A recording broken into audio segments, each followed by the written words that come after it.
శివుడికి అమ్మ ఉంది అని మీకు తెలుసా? ఆమె ఎవరో మీకు తెలుసా?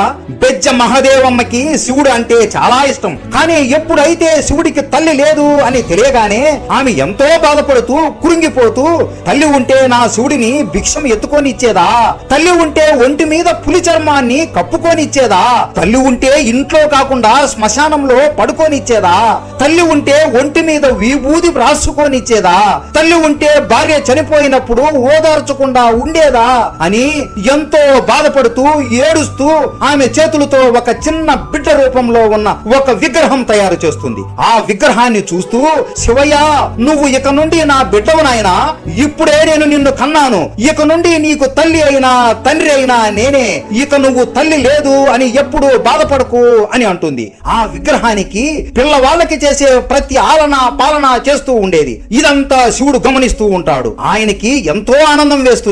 ఒక తల్లి స్పర్శ ఎంత బాగుంటుందా అని ఆనందపడుతూ, మా అమ్మకి మోక్షం ఇవ్వాలి అని నిర్ణయించుకొని ఆమెను పరీక్షించడానికి శివుడే ఆ పిల్లవాడి రూపంలో ఆ విగ్రహంలోకి చేరుతాడు. ఆ బిడ్డ రూపంలో ఉన్న శివుడు స్పృహ లేనట్లు ఆమె చేతుల్లో పడిపోతాడు.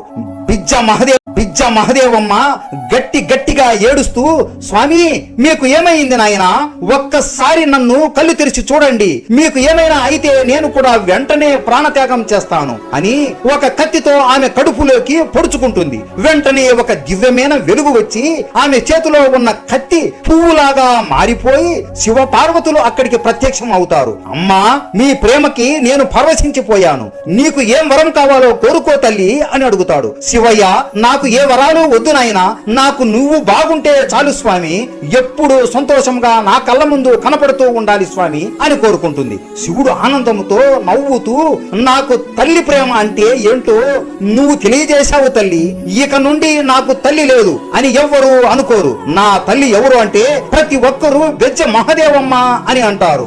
నువ్వు కోరుకున్నట్లే మీరు భూమి మీద ఉన్నంత కాలం నీకు కనబడుతూ ఉంటాను అమ్మా అంటాడు. ఆ తరువాత మీకు మోక్షం లభించి నా మదిలో ఎప్పుడు కొలువయ్యి ఉంటారు అని వరం ఇస్తాడు. ప్రతి ఒక్కరూ